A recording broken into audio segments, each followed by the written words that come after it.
Άλλο ένα Happy Traveler ξεκινάει και αυτή τη φορά ξεκινάει από την Αθήνα, από το αεροδρόμιο Ελευθέριος Βενιζέλος. Μόλις φτάσαμε με πτήση εσωτερικό από τη Θεσσαλονίκη και από εδώ θα πάρουμε αεροπλάνο και θα πάμε Κεντρική Αφρική. Πετάμε για Αντίς Αμπέμπα, την πρωτεύουσα της Αιθιοπίας, αλλά δεν πάμε για Happy Traveler εκεί. Εκεί θα αλλάξουμε αεροπλάνο και θα πάμε Ουγκάντα. Για Happy Traveler στην Ουγκάντα.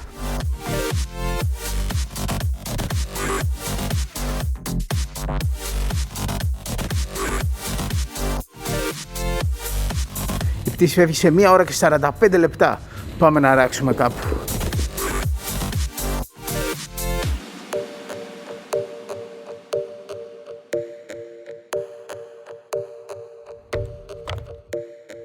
Μια σαλατούλα είναι ότι πρέπει, επειδή νιώθω ότι θα μου λείψει.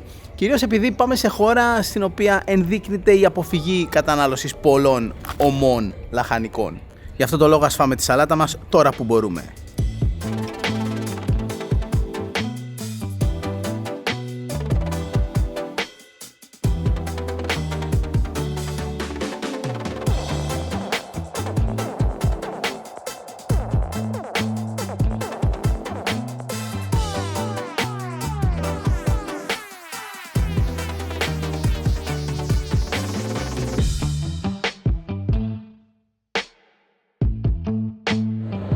Είμαστε στο αεροδρόμιο της Αντίς Αμπέμπα, της πρωτεύουσας της Αιθιοπίας.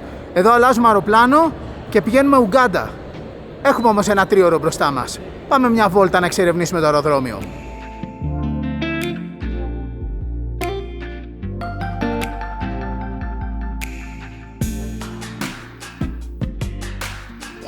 Μπήκαμε στο Business Lounge, επειδή έχουμε χρυσή κάρτα ταξιδιώτη. Όταν είσαι Happy Traveler και ταξιδεύεις τόσο, μαζεύεις μίλια και μπορείς να μπαίνεις μέσα σε Business Lounge. Το αεροδρόμιο της Αντίς Αμπέμπα είναι πολύ κοντά στην πόλη, βασικά είναι μέσα στην πόλη. Και από τα πίσω παράθυρα βλέπεις το κέντρο.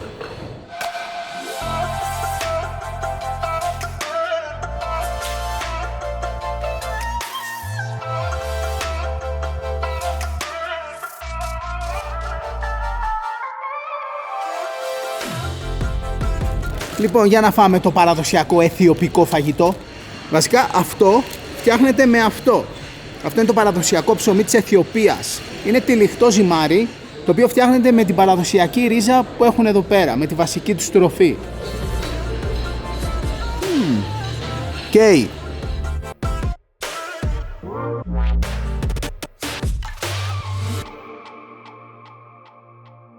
Τώρα αλλάζουμε αεροπλάνο και πηγαίνουμε στην Ουγκάντα.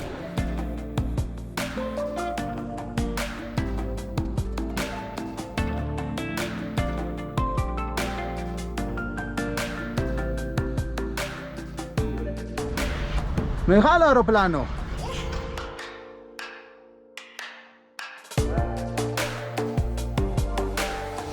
Επειδή υπάρχει αυτή η νυχτερινή πτήση από Αθήνα για Αντίς Αμπέμπα, η συγκεκριμένη αεροπορική εταιρεία βολεύει πάρα πολύ για ταξίδια στην Αφρική.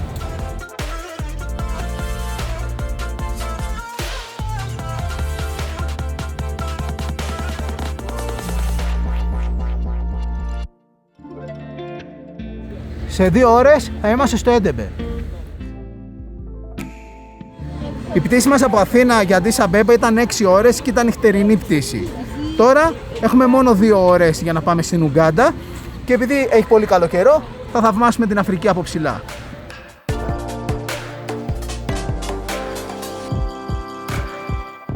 Ένα ταξίδι στην Αφρική κρύβει πάντα μια ιδιαίτερη γοητεία. Για εμάς το Happy Traveler, οι χώρες της Αφρικής είναι ένας ταξιδιωτικός θησαυρός που σε μεγάλο βαθμό παραμένει τουριστικά ανεξερεύνητος, με μεγάλο ενδιαφέρον και για τολμηρούς ταξιδιώτες, αλλά και για όλους εσάς που παρακολουθείτε την εκπομπή μας και ταξιδεύετε νοερά μαζί μας. Φτάσαμε. Αποβίβαση.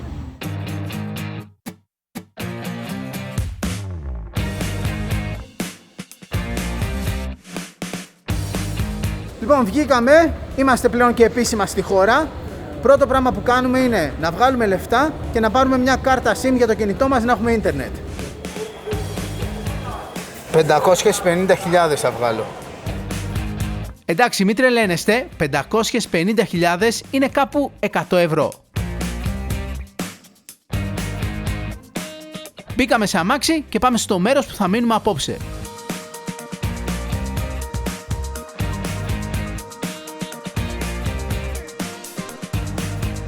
Όπως καταλάβατε, εδώ οδηγούν στα αριστερά και τα αμάξια είναι δεξιοτήμωνα. Το ξενοδοχείο μας είναι στα 5 περίπου λεπτά από το αεροδρόμιο, πάρα πολύ κοντά.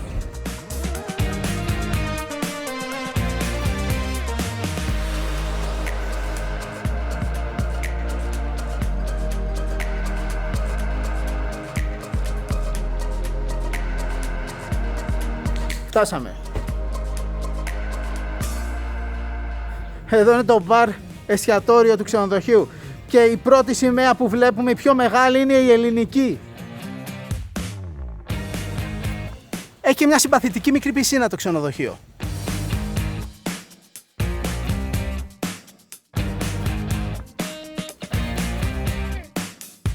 Αυτό λοιπόν θα είναι το δωμάτιό μας για το πρώτο βράδυ στην Ουγκάντα. Κόστισε για μία νύχτα $56 που είναι περίπου 45 ευρώ.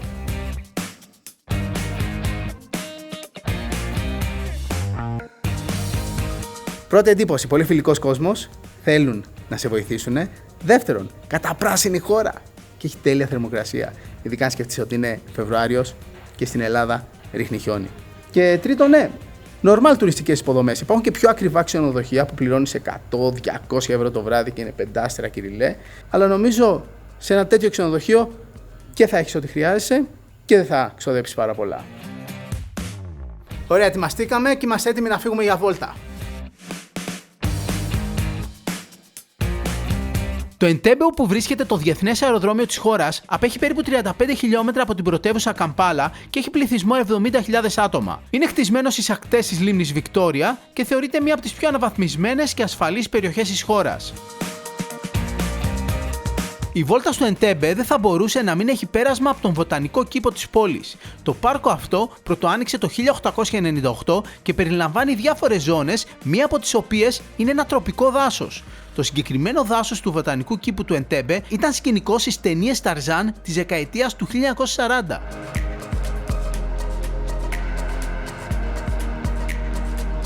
Περάσαμε μέσα από το βοτανικό κήπο του Εντέμπε και φτάσαμε στη λίμνη, τη λίμνη Βικτόρια. Είναι τεράστια, σαν θάλασσα και έχει κόσμο που κάνει μπάνιο. Εδώ είναι πολύ κλασικός χώρος αναψυχής, έρχονται πάρα πολλοί ντόπιοι και έχει και μαγαζάκια να αγοράσεις κάτι να φας ή να πιείς και μπαρ. Εν τω μεταξύ η άμμος είναι κατάμαυρη.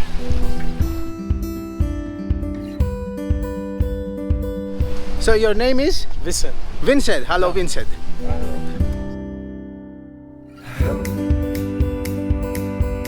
Πήραμε κάποιο αναψυκτικό να πιούμε και συνεχίσαμε τη βόλτα μας.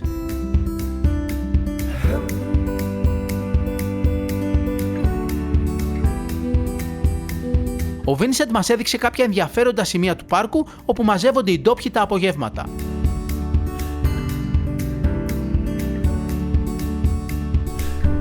Δύο πιτσιρικάδες είναι ανεβασμένοι σε κάτι κομμάτια ξύλο και ψαρεύουν. Εντάξει, ωραίο μέρος.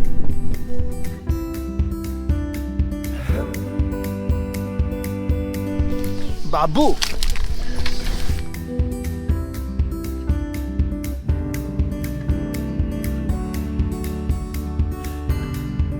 Εντάξει, αυτό το μέρος είναι μαγικό. Σαν να είσαι μέσα στη ζούγκλα. Βασικά όλη η χώρα είναι έτσι, αλλά ειδικά αυτός ο βοτανικός κήπος, σε συνδυασμό με τη λίμνη που έχει δίπλα, είναι μαγεία.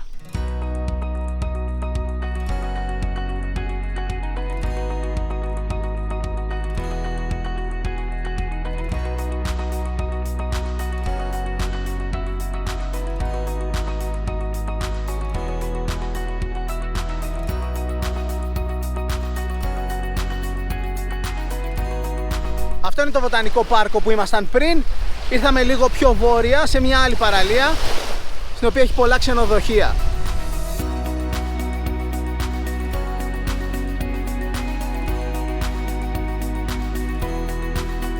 Και ένα δέντρο μέσα στο νερό.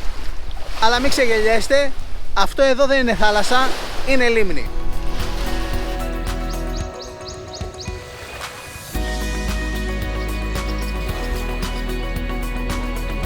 Ποτέ δεν θα πω όχι για ραγματάκι και μπισκοτάκι.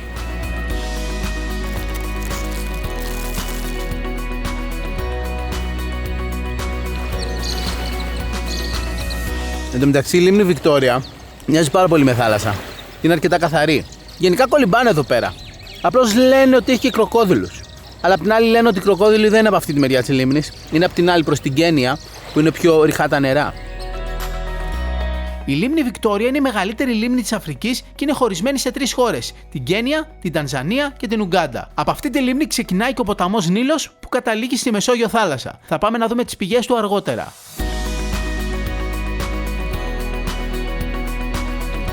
Ήρθαμε και σε μια παραδοσιακή ψαραγορά. Πάμε να ψωνίσουμε ψάρια.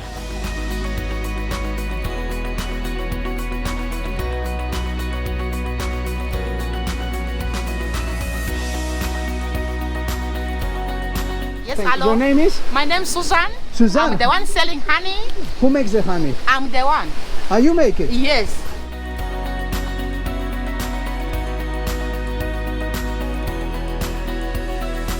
Και εννοείται πως δίπλα στην ψαραγορά έχουν σκάσει μύτη όλα τα πουλιά της λίμνης.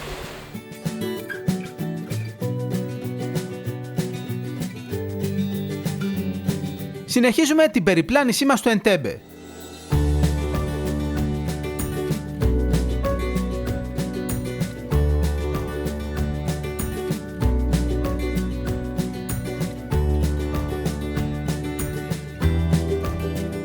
Ήρθαμε στην άκρη της Χερσονήσου του Εντέμπε, πίσω από το αεροδρόμιο, σε ένα μέρος που λέγεται Τσιγκούγκου.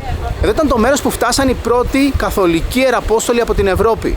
Βασικά είναι το μέρος στην Ουγκάντα, στο οποίο πάτησαν για πρώτη φορά το πόδι τους Ευρωπαίοι.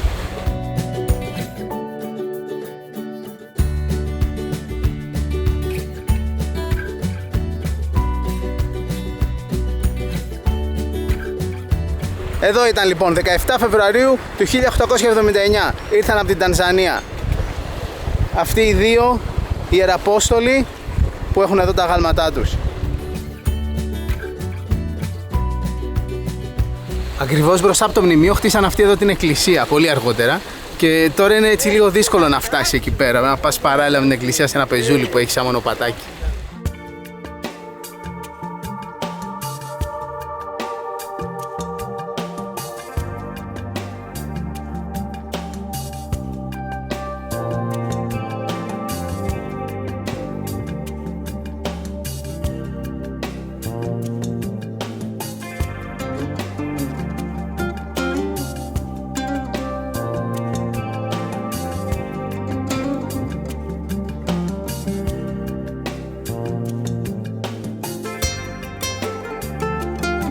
Ήρθαμε στη βόρεια πλευρά του Εντέμπε που υπάρχει αυτό εδώ το ψαροχώρι. Η αγορά είναι γεμάτη κόσμο και εδώ φτιάχνουν βάρκες, αυτές τις παραδοσιακές βάρκες με τις οποίες πηγαίνουν για ψάρεμα. Και όχι μόνο για ψάρεμα, πηγαίνουν και για βόλτες τουριστικές μες στη λίμνη.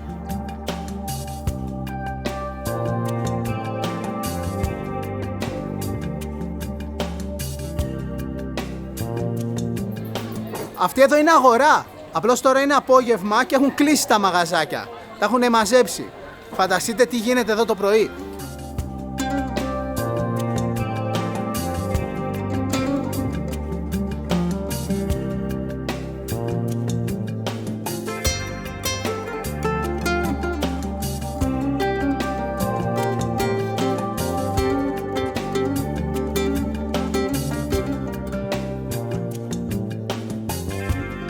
Ήρθαμε στα νοτιοδυτικά προάστια της πόλης Εντέμπε, περίπου μισή ώρα από το κέντρο, για να δούμε μια εντυπωσιακή καθολική εκκλησία. Είμαστε κοντά στην ακτή της λίμνης Βικτόρια, στο σημείο που απέναντι φαίνεται το νησί Μπουλίνγκουγκουέ.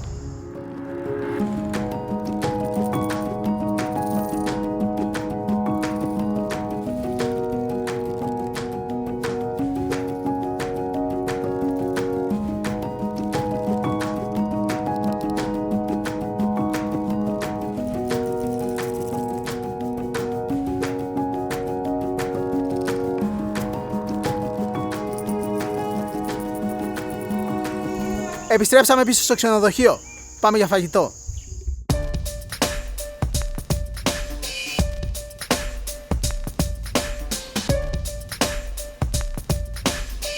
Για να πιούμε πήραμε ένα φρέσκο χυμό ανανά. Γενικά εδώ πίνουν πολλούς χυμούς με φρούτα που έχουν σε αυθονία. Και οι ανανάδες έχουν τεράστια παραγωγή, το είδαμε και στην αγορά, σε πάρα πολλά μαγαζάκια είχε φρέσκους ανανάδες.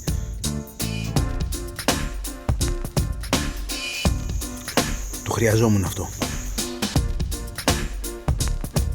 Λοιπόν, πριν έρθει το φαγητό που παραγγείλαμε, θα κάνουμε το εξής. Θα δοκιμάσουμε το υπερψάρι που πήραμε από την αγορά. Μια ολόκληρη ουρά καπνιστή.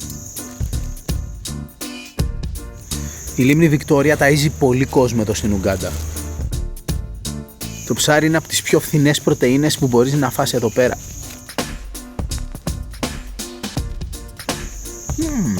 Είναι πάρα πολύ νόστιμο. Απλώς είναι λίγο στεγνό, που λογικό είναι αφού είναι καπνιστό, στεγνώνει αρκετά. Ταμπάσκο, θα βάλω ταμπάσκο. Πολύ έβαλα.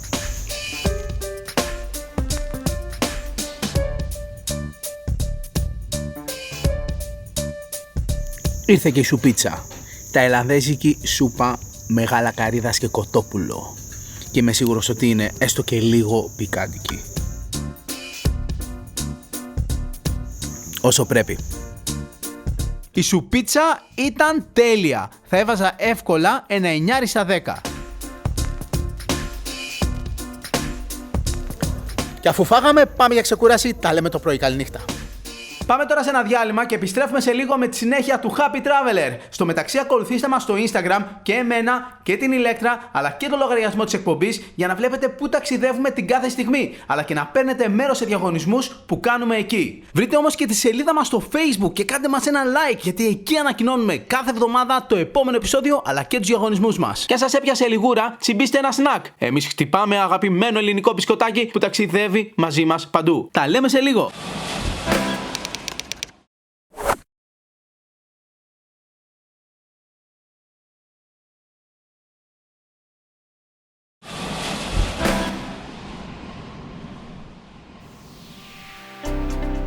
Επιστρέψαμε στο ταξίδι μας. Το Happy Traveler στην Ουγκάντα συνεχίζεται.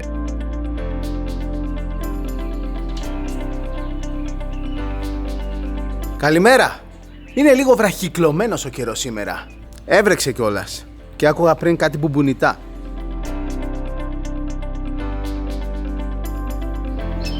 Καλημέρα!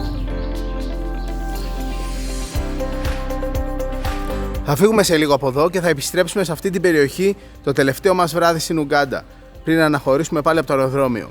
Και αυτό είναι κάτι που κάνουν οι περισσότεροι ταξιδιώτες εδώ στην Ουγκάντα. Πρώτη και τελευταία μέρα του ταξιδιού την περνάνε εδώ στο Έντεμπε. Που παρεπιπτόντως ο σωστός τρόπος για να το προφέρεις είναι Εντέμπε. Θα φάμε πρωινό και μετά θα αναχωρήσουμε.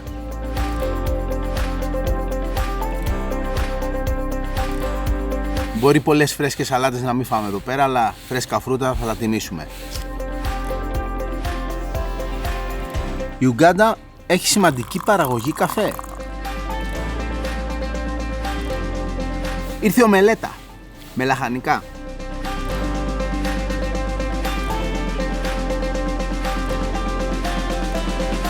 Τις επόμενες μέρες θα ξεκινήσουμε ένα σαφάρι στην άγρια φύση της Ουγκάντα. Θα πάμε να δούμε τα πιο διάσημα εθνικά πάρκα της χώρας. Αλλά πρώτα θα πάμε προς την πρωτεύουσα την Καμπάλα. Την Καμπάλα θα την εξερευνήσουμε και θα δούμε τα βασικά της αξιοθέατα σε 2 μέρες από τώρα. Πρώτα όμως έχουμε να συναντήσουμε έναν άνθρωπο ο οποίος ναι μεν είναι από εδώ, αλλά έχει μια ιδιαιτερότατη σύνδεση με την Ελλάδα.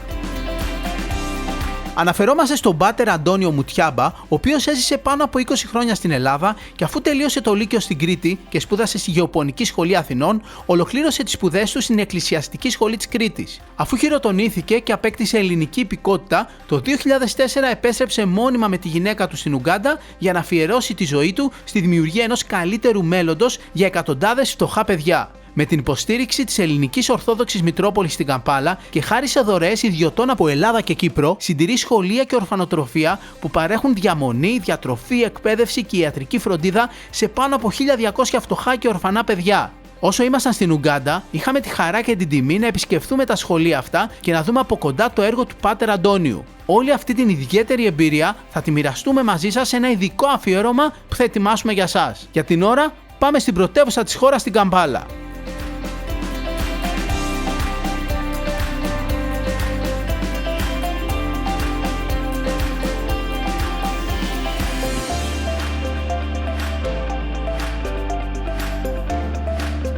Πριν τον ερχομό των Βρετανών, ο βασιλιάς της Μπουγκάντα, ο Καμπάκα, είχε επιλέξει την περιοχή της Καμπάλα ως ένα από τα αγαπημένα του κυνηγετικά πεδία. Επρόκειται για ιδανικό τόπο για διάφορα είδη αντιλόπης και ιδιαίτερα το ίμπαλα. Από το ίμπαλα προήλθε και το όνομα της πόλης.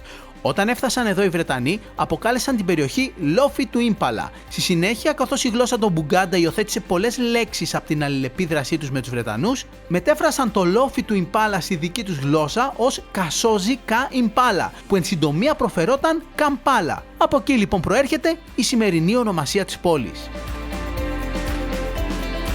Φτάσαμε στην Καμπάλα, την πρωτεύουσα της Ουγκάντα, μεγαλύτερη πόλη της χώρας με 4 εκατομμύρια κατοίκους. Αυτό είναι το ξενοδοχείο μας. Πάμε στο δωμάτιο. Αυτό είναι το δωμάτιό μας. Εδώ θα μείνουμε στην Καμπάλα για 2 βράδια. Ο Οργανισμός Τουρισμού της Ουγκάντα μας βοηθάει σε κάποια πράγματα, όπως οι μετακινήσεις, το σαφάρι που θα κάνουμε, η είσοδοι στα εθνικά πάρκα και οι άδειες για κινηματογράφηση. Τα ξενοδοχεία όμως όλα τα κλείσαμε σε συνεννόηση με το ταξιδιωτικό γραφείο που συνεργαζόμαστε στην Ελλάδα. Βασικά μας πρότειναν ξενοδοχεία ανάλογα με τις ανάγκες μας. Ο βασικός λόγος που επιλέξαμε αυτό το ξενοδοχείο ήταν το μέγεθος του δωματίου. Είναι τεράστιο και είναι επίσης σε πολύ καλό σημείο, σε ασφαλές σημείο της πόλης και σημείο που μπορούμε να κάνουμε και κάποιες βόλτες με τα πόδια. Πριν φύγουμε να φορτίσουμε μπαταρίες. Δεν εννοώ τις μπαταρίες από τις κάμερες, εννοώ τις δικές μας μπαταρίες.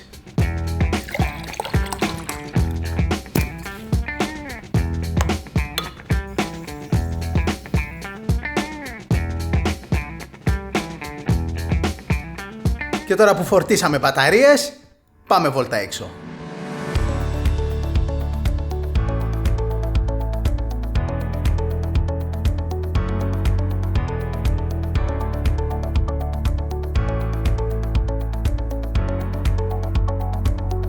Ξεκινάμε τη βόλτα μας από την πολύ καρδιά της Καμπάλα. Αυτό είναι το μνημείο της ανεξαρτησίας της χώρας, η οποία έγινε το 1962.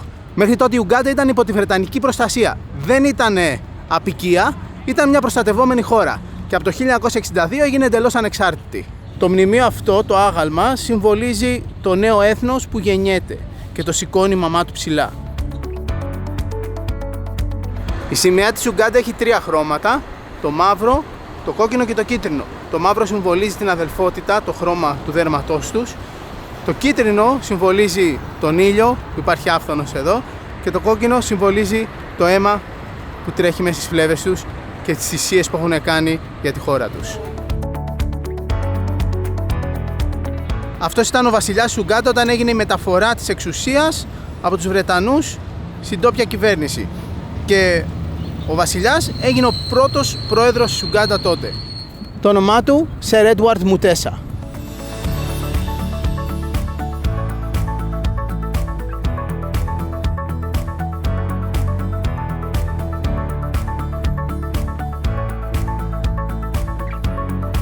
Ήρθαμε σε ένα μέρος με πολλά μαγαζάκια που έχουν ήδη λαϊκής τέχνης, παραδοσιακά προϊόντα, για να δούμε τι φτιάχνουν ωραίο εδώ και να πάρουμε και τίποτα.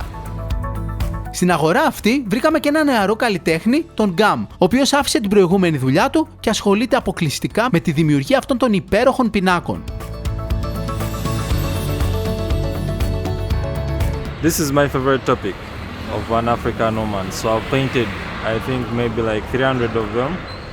But right now I have like 5 because I ship them all the time out. Ο Γκάμ έχει και προφίλ στο Instagram και εκεί μπορείτε να δείτε τα καλύτερα του έργα, επειδή τα καλύτερα του έργα πάντα πωλούνται πάρα πολύ γρήγορα.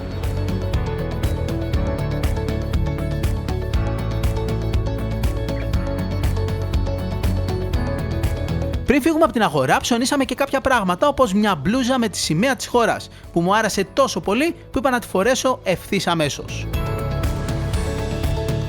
Στη συνέχεια της βόλτας μας περάσαμε από την πιο πολυσύχναστη αγορά. Εδώ μας συνέστησαν να κλείσουμε παράθυρα και να είμαστε ιδιαίτερα προσεκτικοί, επειδή θεωρείται αρκετά επικίνδυνο μέρος. Ακόμα και σε μια χώρα που θεωρείται γενικά ασφαλής, υπάρχουν πάντα σημεία που χρειάζεται ιδιαίτερη προσοχή.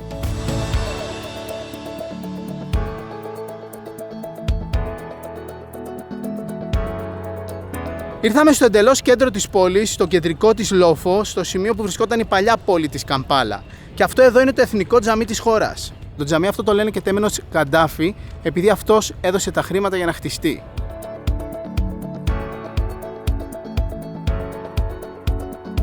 Περίπου το 1/5 του πληθυσμού της Ουγκάντα είναι μουσουλμάνοι. Δεν είναι ακριβές το νούμερο, δεν είναι 100% σίγουροι, αλλά περίπου τόσο υπολογίζουν. Κλασικά βγάζουμε παπούτσια για να μπούμε μέσα, όπου όλος ο χώρος είναι στρωμένος με χαλί.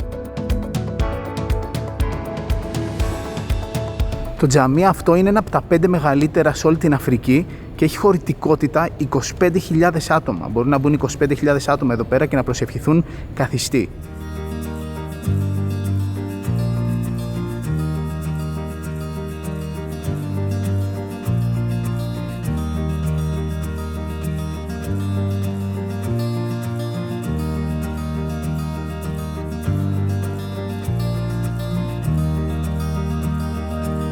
Πάμε πάνω στον πύργο, στην κορυφή του Μιναρέ για να δούμε τη θέα.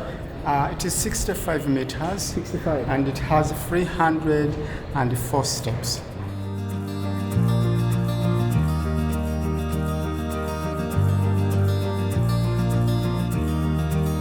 Πάντα με γοητεύει το να ανεβαίνουμε κάπου ψηλά για να δούμε την πόλη που επισκεπτόμαστε πανοραμικά.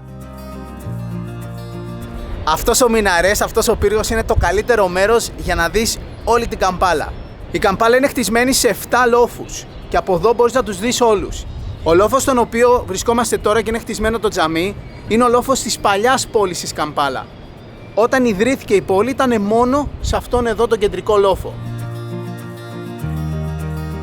So the area in front of us is the central commercial zone, downtown city, and it's the most busy part, as you can see along the streets and everywhere. Γίνεται ένας μικρός χαμός από κίνηση, από μηχανάκια, από αυτά τα βανάκια που τα λένε ταξί και από πλανόδιους πολιτές. Η Καμπάλα, όπως η Ρώμη και η Κωνσταντινούπολη, είναι χτισμένη πάνω σε 7 λόφους. Αυτός ο λόφος είναι το Πανεπιστήμιο της Καμπάλα, το πιο παλιό πανεπιστήμιο σε όλη την Αφρική. Εκείνος ο λόφος στο βάθος, με τις κεραίες, είναι ακόμα ένας από τους 7 λόφους. Εκεί είναι όλες οι πρεσβείες των ξένων χωρών. Αυτό είναι το παλάτι του βασιλείου της Μπουγκάντα, που βρισκόταν εδώ στην Κεμπάλα. Πάμε πάλι κάτω. Το κατέβασμα είναι πιο εύκολο.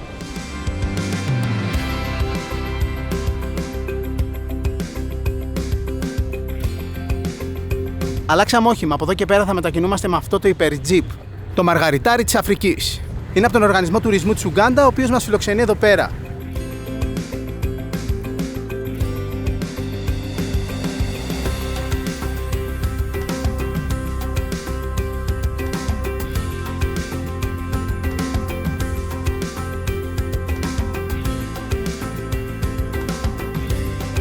Ήρθαμε σε έναν άλλο από τους 7 λόφους της Καμπάλα για να δούμε το παλιό κοινοβούλιο. Αυτό είναι το παλιό κοινοβούλιο του βασιλείου της Μπουγκάντα που βρισκόταν εδώ πέρα, σε αυτή εδώ την περιοχή της χώρας. Και αυτός ο δρόμος είχε φτιαχτεί έτσι ώστε ο βασιλιάς να μπορεί να πάει κατευθείαν από το ανάκτορο στο κοινοβούλιο. Και λέγεται αυτός ο δρόμος του ενός μιλίου. You said you come from Greece. Yeah, we are from Greece. Nice meeting you. Yes. Yes.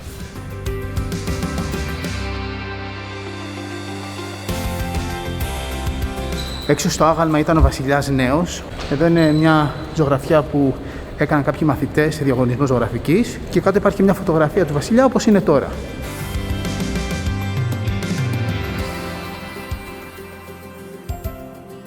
Εδώ στην αίθουσα του κοινοβουλίου έχει φωτογραφίες παλιών βασιλιάδων. Αυτός εδώ στέθηκε βασιλιάς όταν ήταν 1 έτους και έμεινε βασιλιάς μέχρι τα 44 του.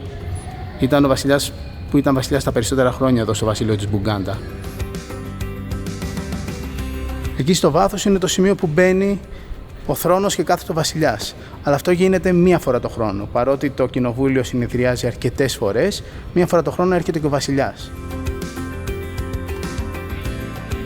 Η περιοχή της Μπουγκάντα είναι μία από τις περιοχές που απαρτίζουν τη σημερινή Ουγκάντα. Είναι ουσιαστικά μία από τις περιφέρειες της χώρας.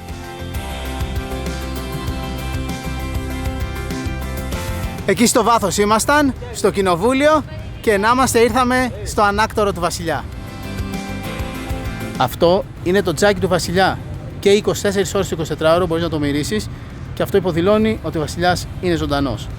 Αν έρθεις εδώ και έχει σβήσει, είναι άσχημα νέα. Μέσα από τον κυκλικό κόμβο απαγορεύεται να περάσουμε, περνάει μόνο ο βασιλιάς. Το ανάκτορο αυτό δεν είναι πλέον η επίσημη κατοικία του βασιλιά. Ο βασιλιάς μένει σε ένα άλλο παλάτι που είναι λίγο πιο έξω από την πόλη. Εδώ πέρα έρχεται κάποιες φορές για δουλειές ή για συναντήσεις, για εκδηλώσεις, αλλά δεν μένει εδώ, επειδή αυτό εδώ το μέρος έχει μια άσχημη ιστορία, έχει γίνει μια επίθεση εδώ τη δεκαετία του 60, σκοτώθηκε πολλοί κόσμος και έτσι δεν θέλει να μένει σε ένα μέρος που έχει τόσο αρνητική ιστορία και ενέργεια. Όταν έγινε η επίθεση στο παλάτι και στο βασιλιά το 24 Μαΐου του 1966, πρακτικά τον άφησαν να φύγει, επειδή αυτός ήθελε να υποχωρήσει, τον άφησαν να δραπετεύσει και να πάει στην Αγγλία. Ο βασιλιάς έμεινε στην Αγγλία, όπου πέθανε μετά από καιρό. Κάποιοι λένε ότι πέθανε από κάποια ασθένεια, κάποιοι άλλοι λένε ότι δηλητηριάστηκε.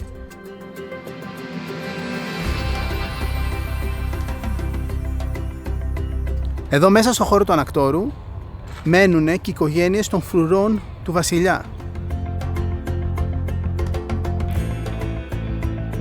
Αυτά είναι ματόκε.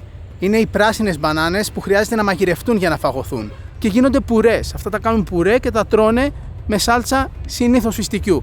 Αυτό είναι η βασική τροφή εδώ στην Ουγκάντα. Πώς εμείς παραδοσιακά τρώμε ψωμί με κάθε γεύμα και κάποιοι δεν μπορούν να φάνε χωρίς ψωμί, έτσι και στην Ουγκάντα δεν μπορούν να φάνε χωρίς αυτό το πουρέ ματόκε. Αυτό είναι η βάση της διατροφής τους. This is a fig tree. From this tree we get a special material known as bark cloth. The bark of a tree is what our ancestors used to put on. Bark cloth. This is bark cloth. So in 1971, immediately Idi Amin came to power. He hired Israelis to build a store for his weapons. After he was told that Obote, his former boss, was in Tanzania mobilizing, planning to come back. Idi Amin, he immediately turned this armory into torture chamber. And this is when he started killing Obote's supporters and other political threats in the country. Συνολικά 25.000 άτομα περίπου σκοτώθηκαν σε αυτό εδώ το μέρος.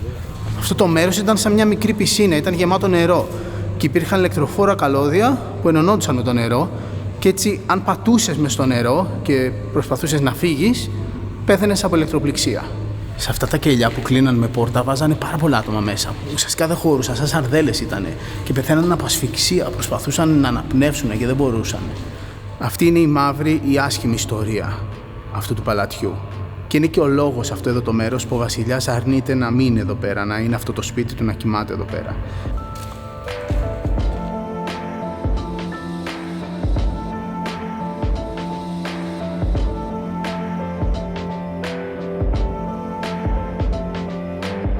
Και τώρα ήρθε η ώρα να φύγουμε από το λόφο του παλατιού, είναι ένας από τους 7 λόφους της Καμπάλα, και να πάμε στο επόμενο αξιοθέατο που θα εξερευνήσουμε.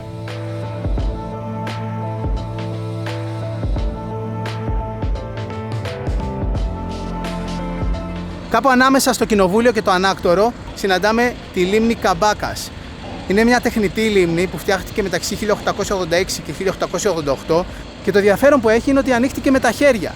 Εκατοντάδες εργάτες για 2 ολόκληρα χρόνια σκάβαν με τα χέρια ή με φτιάρια για να ανοίξει αυτή η τρύπα που γέμισε νερό από τις πηγές.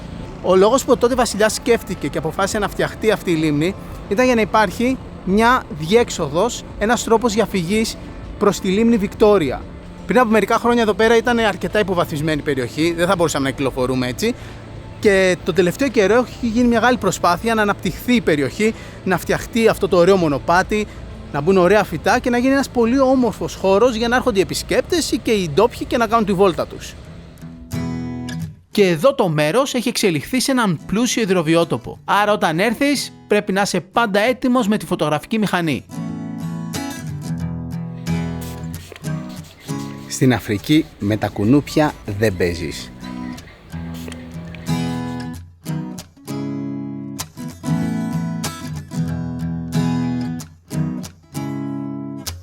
Μια νέα μέρα ξεκίνησε στην Καμπάλα της Ουγκάντα. Αυτός είναι ο εξωτερικός χώρος του ξενοδοχείου μας. Πάμε να φάμε πρωινό και να ξεκινήσουμε τις βόλτες μας.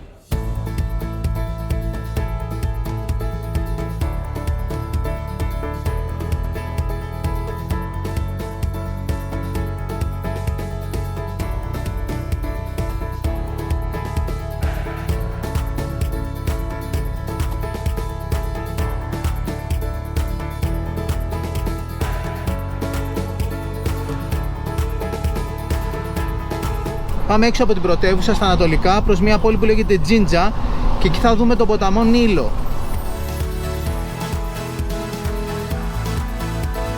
Εδώ στην Ουγκάντα υπάρχει και μεγάλη παραγωγή ζάχαρης. Πετύχαμε το κεντρικό εργοστάσιο αλλά και άπειρες φυτείες ζαχαροκάλαμου.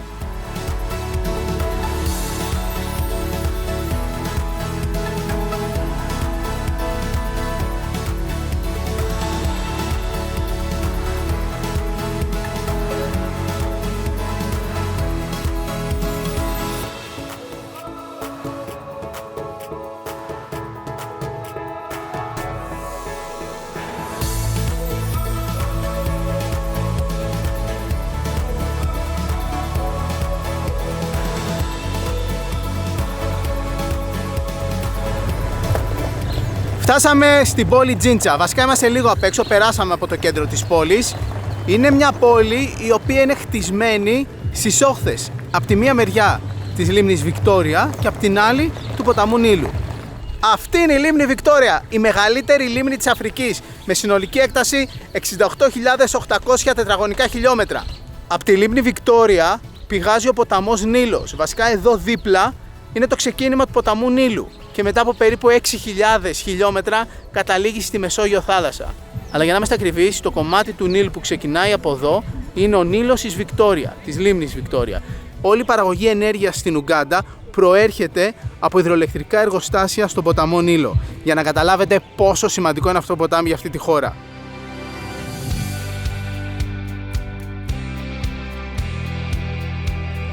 Πάμε βαρκάδα.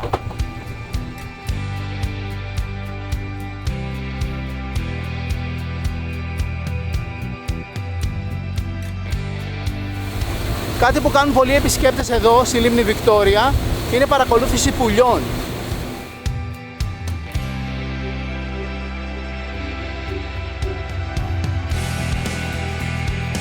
Η περιοχή είναι πλούσιος υδροβιότοπος και πολλά αποδημητικά πουλιά έρχονται εδώ για να ξεχειμονιάσουν. Εδώ ακριβώς είναι η πηγή του Νείλου. Αν προσέξετε το νερό αναβλύζει. 30% από το νερό του ποταμού Νείλου έρχεται μέσα από τη γη, από πηγές, και ανακατεύεται με το νερό από τη λίμνη Βικτόρια. 70% νερό από τη λίμνη και 30% από τις πηγές που είναι κάτω από εδώ.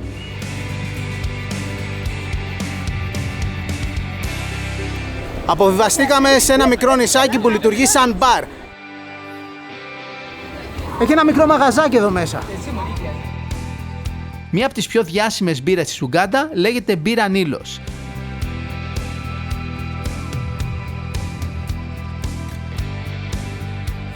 Αν σε αυτό εδώ το σημείο πετάξεις μια μπλούζα, θα χρειαστεί 90 μέρες για να φτάσει μέχρι τη Μεσόγειο θάλασσα. Και θεωρητικά πάντα θα μπορούσαμε να πετάξουμε εδώ ένα μπουκάλι με ένα σημείωμα μέσα και όχι μόνο να φτάσει στη Μεσόγειο, αλλά αν φυσάει και λίγο νοτιάς, να φτάσει και στην Ελλάδα.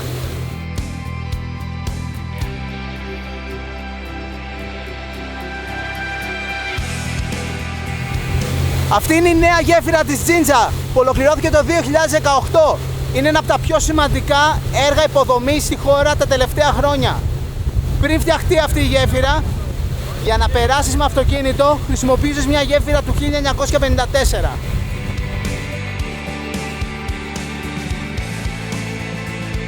Η πόλη Τζίντσα έχει μεγάλη Ινδική παράδοση, μιας και εδώ ζούσαν πολλοί Ινδοί. Ήταν περίπου 80.000 Ινδοί που ζούσαν στην Ουγκάντα και κυρίως σε αυτήν εδώ την περιοχή πριν τη δεκαετία του 70. Αλλά οι περισσότεροι αναγκάστηκαν να φύγουν το 1972 όταν εκδιώχθηκαν από τον δικτάτορα Ιντι Αμίν. Στάση. Ήρθαμε να δούμε το μνημείο του Μαχάτμα Γκάντι.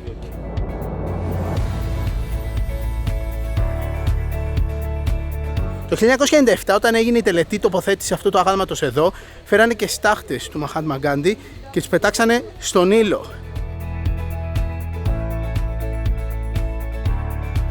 Προτού ο ποταμός Νείλος ονομαστεί Νείλος, λεγόταν Ομούγκα Κιήρα.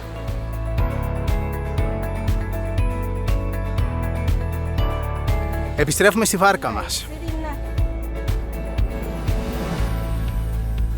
Αυτό εδώ το μέρος είναι ιδιαίτερα δημοφιλές για επισκέπτες από την Ινδία. Αν δεν ήταν τώρα η φάση με τον κορονοϊό, θα είχε πολλούς τουρίστες από Ινδία εδώ πέρα.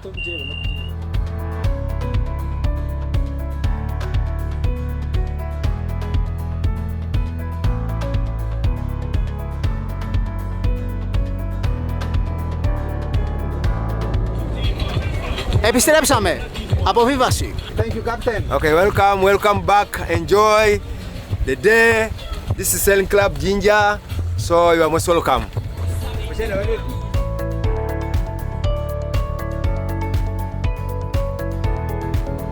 Φεύγοντας, περάσαμε από το κέντρο της πόλης Τζίντζα και στη συνέχεια οδηγήσαμε δυτικά για να πάμε στην πρωτεύουσα Καμπάλα. Από εκεί την επόμενη μέρα θα ξεκινούσε το πιο ενδιαφέρον κομμάτι του ταξιδιού μας στην Ουγκάντα, με την επίσκεψη στα φημισμένα εθνικά πάρκα της χώρας, που είναι και ο λόγος που ταξιδιώτες από όλο τον πλανήτη επισκέπτονται την Ουγκάντα. Το road trip θα ξεκινήσει, θα οδηγήσουμε προς τα νοτιοδυτικά και αφού περάσουμε ένα από τα σημεία που ο Ισημερινός στέμνει την Ουγκάντα, θα επισκεφθούμε μία από τις πιο όμορφες λίμνες της χώρας, στην οποία ζουν και άπειροι υποπόταμοι. Ναι, εκεί θα συναντήσουμε και τον Πούμπα. Στη συνέχεια θα πάμε στο Εθνικό Πάρκο Μπουίντι, όπου θα επισκεφθούμε το χωριό μιας πολύ φιλόξενης φυλής Ιθαγενών, αλλά θα πάμε και πεζοπορία στο απροσπέλαστο Παρθένο δάσος για να ζήσουμε μία από τις πιο κορυφαίες ταξιδιωτικές εμπειρίες που μοιραστήκαμε ποτέ μαζί σας με αυτή την εκπομπή. Δεν θα πω περισσότερα τώρα, θα τα δείτε όλα στο επόμενο Happy Traveler. Μέχρι τότε βρείτε μας στο Facebook και στο Instagram και πάρτε μέρος στον δωρεάν διαγωνισμό μας, στον οποίο μπορείτε να κερδίσετε ένα ταξίδι όπου θέλετε. Περισσότερες πληροφορίες θα βρείτε στο λογαριασμό μας στο Instagram και στο Facebook, καθώς και στο σχετικό βίντεο στο κανάλι μας στο YouTube. Για την ώρα σας χαιρετούμε, να είστε καλά, φιλιά πολλά και να θυμάστε ότι η πιο σημαντική αποσκευή σε κάθε ταξίδι είναι η καλή μας διάθεση. Γεια!